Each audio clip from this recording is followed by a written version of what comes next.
We're back to the Neil Haley show. And, I remember my first in-person interview with someone from Clubhouse. That means in person, they came to my office, and that was amazing.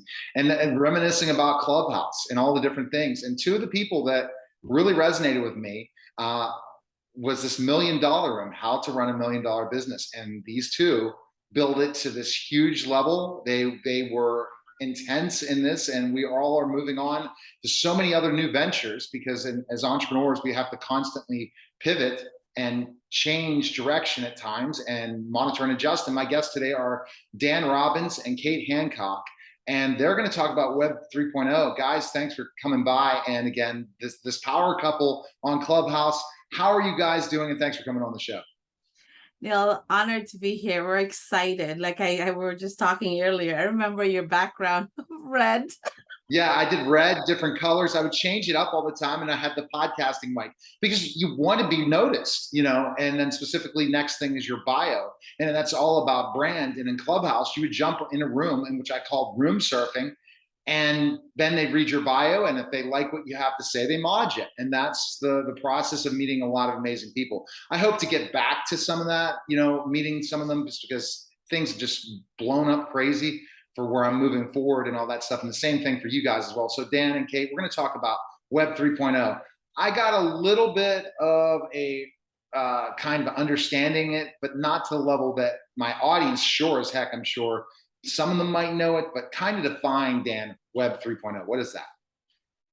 So Web 3.0, to kind of simplify for a newbie, right? Web 1.0 is your flat and boring website, like the website in early 1990s. Okay. See those flat, it's boring, it's not. And Web 2.0, this is your Google, this is your Facebook account, there's some social components to it where you can interact, you can read and write.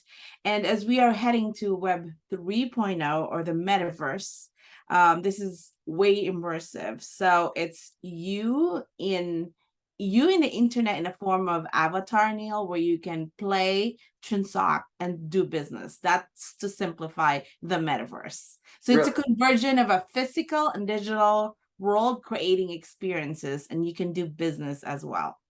All right, Dan, go add a little bit more to that. That's a great definition and understanding it, because it really means we have to move towards this. And that's hard, especially, as traditional marketers that you and I, Dan, are in certain ways, to say, okay, we're going to look at it in this next way. I had an entrepreneur on yesterday that was the creator of Teledocs, and he started the whole Teledocs movement. He was in part of the internet movement, and now he's moving the other. If we are first to the party in something like you guys were in Clubhouse, it's an opportunity. So what made you want to move towards that level right now when a lot of people are still not educated towards it? Yeah, so I mean, it really was Kate last year. She was like, hey, obviously people are talking about NFTs. It doesn't seem to be like a long lasting topic that's going to be, as we're seeing, it's kind of dying down. But she thought, the next generation internet, the metaverse, that's going to be the thing. So we started interviewing people that are really building the technology behind, that have been in it for a while, 10, 20 years, because the concept and term was created in the 1990s. So it's not something that's specifically new, but we're building towards. So we started interviewing people that are really building the foundations of Web3 and Metaverse. And that's really what taught us and got us to learn about what's happening from the back end to the front end. But like Kate mentioned, I mean, this is the convergence of the physical and digital, but there's so many technologies that really needed to happen before this could become a thing. And I think that's the amazing part of where we're at today, is it's all of these components coming together that are finally at a place where we can actually become, like Kate mentioned, before we couldn't really get that physical and digital. There's so many things that need to happen. But the amazing part is it's happening now, and we're getting there. So Kate, kind of go, yes, continue. Go ahead. Yeah, I mean, like we all in Web 2, Neil, we're making money in Web 2. I was in e-commerce, so I understand that customers experience. And do you have to wait before your website will get disrupted, right? So to kind of give you an example, what is a Web 2.0 world in the form of, e-commerce. This is your regular Amazon.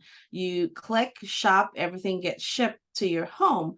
Now, as we're heading towards an immersive experience of Web 3.0 or the metaverse, so any entity, any store can recreate their own store in a metaverse. You walk there in a form of avatar, you see different, for example, Nike, different collection of shoes. You click in one button with your digital wallet.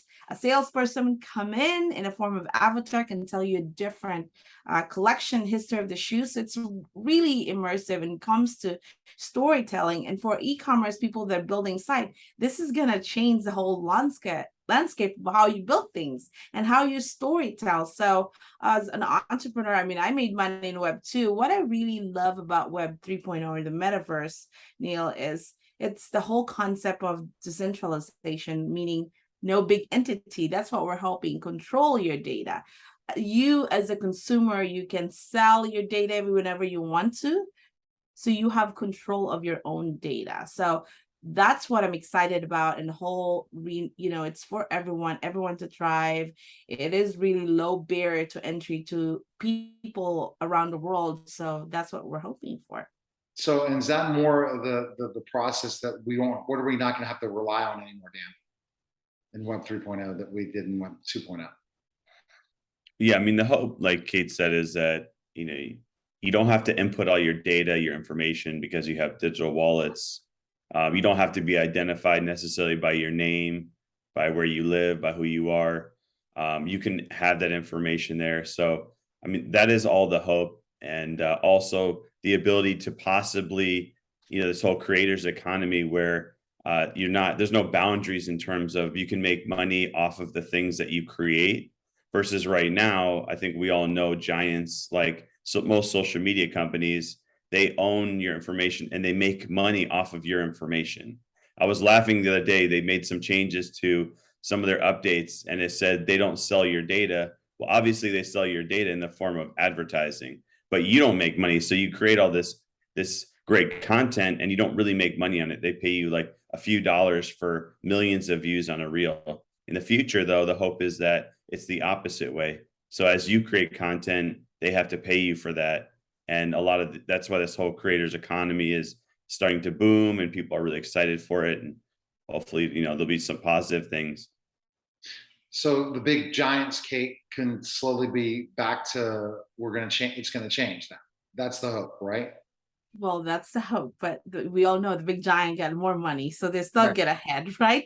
Exactly. But the whole ethos of the metaverse, which we're trying to have, everyone trying to build it responsibly, where it's really for everyone to win and thrive. But and there's the common misconception of the metaverse, Neil, is they think it's crypto or NFT. No, it's like, so think of a metaverse, a whole planet. It's the next generation of the internet. And, blockchain is being utilized for the whole components of the metaverse. And what is blockchain does to your project? It's transparent. It makes your life efficient and everything is recorded where it can't be changed.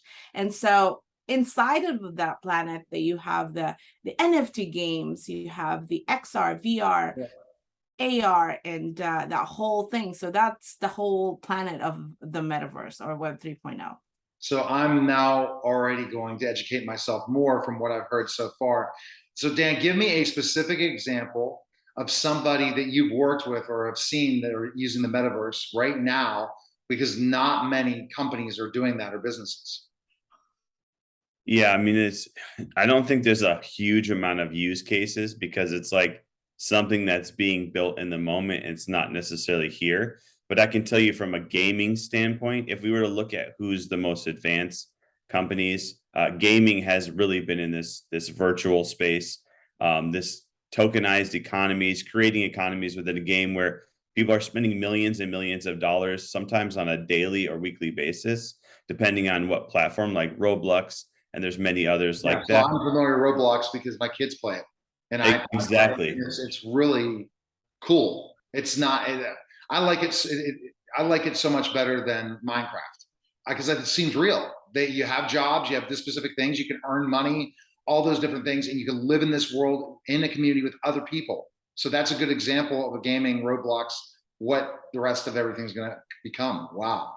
Yeah, Yeah. and Neil, when it comes to, Dan was about to share that. So let's talk about Roblox. Our kids are dominating our credit cards. Like, Mom, I want to use your credit card. I want to buy more token to make my games really cool, right? And what brands are doing right now, for example, Gucci, they were there last year, they created their Gucci garden on Roblox. And so now your 6-year-old, 7-year-old son would say, Dad, can you buy me a $750 Gucci belt? Because they're already exposed to the brand. Like, how smart is that for Gucci to do that, right? Very smart, very smart. It's very smart. So that's something that brands, companies need to pay attention, because at the end of the day, we're not the customer of the metaverse, which is going to be old in 10 years from now. We are not the target audience. They're already putting their flagship there, their future consumer. Is that something you're going to wait as a brand, as a company, or are you going to start doing it? I'm going to look at specific companies now, look at how I can get involved in those types of things and learn it now, so that I don't miss the boat. Like, if we were been first people to Facebook, imagine where we would be today, right? Or the first people to Facebook advertising, where we would have been the first that was to this. You guys are first to the party, and you were the first to the party in Clubhouse, and that worked out really well for you guys. And I was a little bit second, and it worked decent for me. But the bottom line is being first to a party in something that's so innovative and so amazing. And it was when I was with that entrepreneur last night on my show, we were having Michael Gordon, we were having such an amazing conversation, and we're going to meet out in Dallas for breakfast one time. And the thing I hear is that if we can figure out things before they are mainstream, we put a lot of our efforts into it, there's going to be a huge result. It's being a futurist. Wouldn't you agree, Dan and Kate? Well, absolutely. I have to say, only 2% of people knows about this. It's still very foreign to majority of the world, right? So the fact that you're ahead of the game, like, no, I'm ahead of the game just because people tell me to do it. That's it. I am ahead of the game. People tell me I need to learn this, so that's why you guys are on my show. That's the bottom line. So Neil, the last year in early January, we were onboarding presidents, YPO chapter and entrepreneurs organization, the whole country, about the metaverse, to really prepare yourself as an entrepreneur. What can you do now to make sure you stay ahead in the game? And it's still, like, again, so new. There's so many opportunities. I love how you mentioned Teladoc. The health industry is so advanced when it comes to utilizing VR, AR. Right. So what I've heard during the pandemic, when doctors can't be in place, they're limited into the boundaries of distance, they can operate utilizing the technology from the other country. Now, how cool is that for humanity? Yes, there's going to be a scam. There was a huge fight too. Kate, yes. That thing that right now we got Michael Wharton's creating Curo Health, and this is going to be able to identify you before you get cancer years before. So we're really in health and technology, and then people fight technology. They fight the change. I wish I was part of the World Wide Web. I wish I was first to crypto. This is stuff I'm telling you guys right now. And this is where I'm going to put time and effort in my calendar every day to learn this more and more, because my number one talent's ideation and strategy, to look at specifically how I can create and be a part of this. So that's very, very important. So I could talk to you guys for hours, but we are running out of time because it's just a radio show, and I also put it out as a podcast and on my YouTube channel. But Dan, best place we can go to find information and learn more from you guys, because you're providing such good information, and we definitely kind of need to delve in this topic more. Where can we go, Dan? Yeah, so if you go to Meta Talks, and that's Talks with a Z, metatalkz.com, we have a lot of information. We have interviews, we have updates, news on there. Event. You can check it out. We're live in person. We go from one city to country, Neil. So you better join us. There you go. Yeah, we'll be in LA on July 28th. I know this is a show that might come out after, but no, it's gonna come out on Monday. I'm good. I'm the only one that interviews like 20 people a week. We keep it fresh, bro. So no, it'll be out. So no, great. So where else? What after July 28th? You guys got to come to Dallas. You got Dallas number one of the definitely need to. Yeah, and Yeah, the first 5 people who owns crypto in the world will be speaking at our event. How cool is that? That's great. And so information can we get on that event, Dan? Where can we go? Same place? Yeah, if you go to web3fest.io, web3fest.io, you can learn about all the events that we're going to be having. Yeah, and Neil, we're planning the biggest blockchain week in the Philippines. You know, we're planning to put together an island experience in the Philippines, but we get acquired by the bigger company to make a juggernaut, like a massive event. So there you go. Really exciting things, super new, a lot of opportunities we can do right now. Well, I love it. And I love having you guys on, and it's great to connect. And isn't that funny? It just takes time. Now, I know you have had more followers than me. You guys spent hours on that platform. I don't even want to know how many, but I got to get back to a lot of those people, because the quality people we met first on Clubhouse are the ones that we all need to network together, because that's what they made a mistake. LinkedIn would have bought Clubhouse. It would have been over, because LinkedIn is the place where we make connections and things. We would have kept that platform more for connections. Oh man, I couldn't imagine where it would have been. That's Clubhouse's mistake. And I don't know about social audio and LinkedIn, but it's the time effort. But this is it. Podcasting, as I talked about so much on Clubhouse, is the way to really make connections and develop relationships. So I appreciate you guys. And thanks for coming on. Thanks, Thank you Neil. so much. All right, you're listening and watching The Neil Haley Show, and we'll be back in just a moment.